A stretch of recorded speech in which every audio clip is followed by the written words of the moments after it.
আসসালামু আলাইকুম রহমতুল্লাহি ওয়া বারাকাতুহু।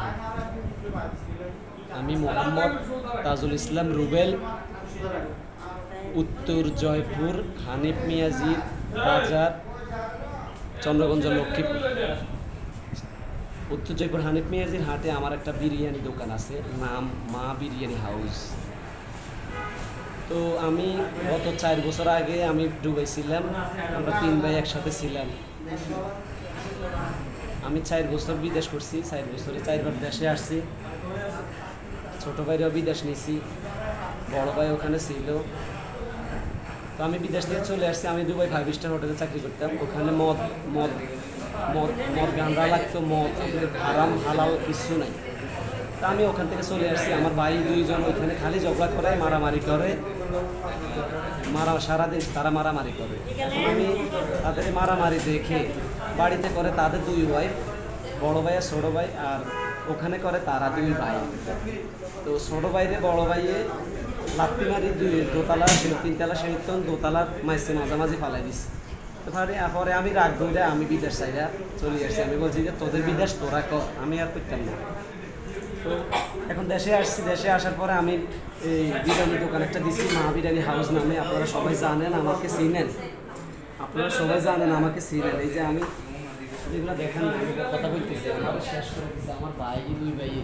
আমার জায়গা জমি এখন ভাগ হইতেছে, আমার গলা টিপি ধরা, আমার অন্ডকোষ টিপি ধরা। মানে কি বলতাম, লজ্জার ব্যাপার। এগুলো কেমনে বলি, লজ্জার ব্যাপার কেমনে বলি, আমার সব শেষ করছে। এই যে আজকেরটা, এটা আজকেরটা ভিডিও আছে, আমি ভিডিও করছি। এই যে দেখেন, এই যে দেখেন, তারা আমারে আমার ঘরদোর ভাঙচুর করছে কালকে রাত্রে 1টা বাজে। কেন করছে? আমি এখন 2-4 পয়সা কামাই, বাচ্চাদের এই বাচ্চাগুলোর দিকে তাকান। আমার 3টা বাচ্চা, আরো 2টা বাচ্চা আছে। আমার 3টা বাচ্চা, আমি বিদেশ থেকে চলে আসার কারণ হচ্ছে আমার এই বাচ্চাগুলো আরেকটা বাচ্চা আছে, ছেলে সন্তান আব্দুল্লাহ। আমার 3টা বাচ্চারা আমি মানুষ করবো ভাই। আমরা মানুষ হইতে পারি না, তো আমরা তো ভালো পড়ালেখা করতে পারি না। আমরা বাচ্চাদেরকে মানুষ করার জন্য বিদেশ ছাড়িয়ে আসছি। হোক, আমি লক্ষ টাকা কামাইছি মাসে, আমি তো ছাড়িয়ে চলে আসছি। আমি সর্বশেষ মাসে 1.5 লাখ টাকা কামাইছি। কি বিশেষ স্থানের সমস্ত নির্যাতন আমি তো লজ্জায়, আমি তো বলতে পারি না। আমি একজন ব্যবসায়ী, আপনারা অনেকেই আমার চিনেন। আমি আসলে বিচার চাই। আমার এই ছোটো ভাই রাসেল, সে বিভিন্ন সন্ত্রাসী কার্যক্রমের সাথে জড়িত, আপনারা সবাই জানেন। আগে যেটাই করতো আপনারা তাকে খবর নিয়ে দেখেন, সে কি করে, কয়জন মানুষের কাছে সে হাত দিছে, তারপরে লুটপাটের মধ্যে সে আছে। তারপরে আমি ছোটো ভাইয়ের সাথে কখনো কিছু হয় নাই, এদের সাথে আমার কিছু হয় না। এরা আমার কেন পূর্ব পরিকল্পিতভাবে 4 বছর আমি ব্যবসা করি মা বিরিয়ানি হাউস। আমি সুনামের সহিত ব্যবসা করি, আপনারা সবাই জানেন। আপনারা সবাই দূর দূরান্ত থেকে আমার দোকানে খাইতে যান। আমি কত ভালো রান্না করি আপনারা জানেন। আপনাদের জন্য সব জায়গায় দ্রব্যমূল্যের দাম বেশি, আমি অল্প দামে বেশি ভালো জিনিস, এই আপনাদের জন্য।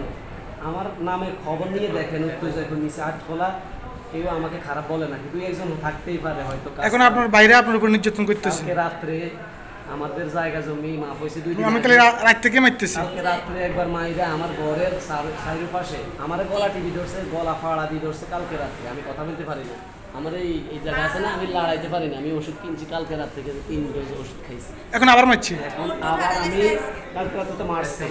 মারার পরে তারা পুরো ঘর 2 জন ওয়াইফ সহ, তাদের ওয়াইফ আর তারা মোট 4 জন, তারা ওয়াইফ 2 জন, তারা 2 জন, 4 জনের ঘরের সাইডের পাশে দিয়ে বড় বড় কি যেন নিয়ে আমি রাত্রে 2টা বাজে রাত্রে বন্ধ করছি। লাইট বন্ধ করার সাথে সাথে আমার ঘর পাড়িয়ে সব ভাঙি একদম। এই যে আমি ভিডিও করছি, আমার এখানে কোনো সাজানো কিছু নাই ভাই। এখন কি আবার মারছি? আল্লাহ আছে একজন। এখন কি আবার মারছি? আজকে এখন আমি মাগরিবের পরে দোকান থেকে, আমার কালকে একটা অর্ডার আছে, দোকান থেকে বাড়িতে আসছি নামাজ পড়ার জন্য। আমাদের বাড়ির মসজিদে ইমাম দেখছে। আমি এভাবে বারবার মারে কেন আপনারে? এটা বারবার মারে, তারা জায়গাগুলো আমার থেকে কিনে নিয়ে যায়। আপনাকে আপনার বাড়ি থেকে উচিত করতে চায়, এখানে থাকতে দিবে না। ও কালকে বলছে সে একটা রাইফেল কিনবে, সে একটা সন্ত্রাসী রাতে আমাকে ধমক দিয়েছে। এই যে কল রেকর্ড আছে, আপনার দাবি কি বলেন? আমার দাবি হয়েছে এরা তো আমাকে উদ্ধার করতে চায় আমার বাবা জমিন থেকে, আমাকে এখান থেকে টোটাল থাকতে দিবে না। কালকে রাত্রে ধমক দিছে, ঠিক আছে। আজকে আমি নামাজ পড়ে মাগরিবের নামাজ পড়ে আমার মোটরসাইকেল নিয়ে আমি সামনের দিকে আসতেছি নি, এই সামনে দাঁড়াই এইভাবে আইসিকে তোরে সানাই আইসকে তোরে খাবো এই কথা বলি আমার এই হুন্ডা থেকে মানে কালকে রাত থেকে এখন পর্যন্ত আপনার দফায় দফায় মারতেছে। দফায় দফায় কালকে রাত্রে থেকে মারতেছে। আপনারা ন্যায্য বিচার দাবি করেন? ডাক্তার ইউনূস স্যারের কাছে, আমি এই সরকারের কাছে আমি জানি যে ওনারা সরকার লক্ষ্মীপুর সবার জন্য জেলা প্রশাসনের কাছে। জেলা প্রশাসনের দৃষ্টি আকর্ষণ করি, আমাদের এলাকার গণ্যমান্য লোকের দৃষ্টি আকর্ষণ করি। আমি একজন ব্যবসায়ী, আমি ব্যবসা করে আমার এই যে ছেলে মাদ্রাসায় পড়ে, আমার মেয়ে স্কুলে পড়ে, তারা অনেক ব্রিলিয়েন্ট। এই যে এই মেয়েটা প্রত্যেক বছর ট্যালেন্টফুল বৃত্তি পায়। এই যে এই ছেলেটা ছোট, সে অসুস্থ। আমি এগুলা আমার ফ্যামিলি চালানোর জন্য আমি দোকানদারি করি, ব্যবসা করি। আমি কোনো খারাপ কাজের সাথে কখনো জড়িত নাই। এলাকার মানুষে বলবে, এলাকার মানুষ এখন আমি আমার বাবার জমিন ফিরে পাইতে চাই। আমি আমার বাবার জমিনে আমার দাবি হয়েছে আমার বাবার জমিন আমাকে দিবে, আমাকে ওইখান থেকে উদ্ঘাত করতে চায় তারা। আমার জমি আমাকে দেবে না, আমাকে মেরে ফেলবে, সন্ত্রাসীর ভয় দেয়।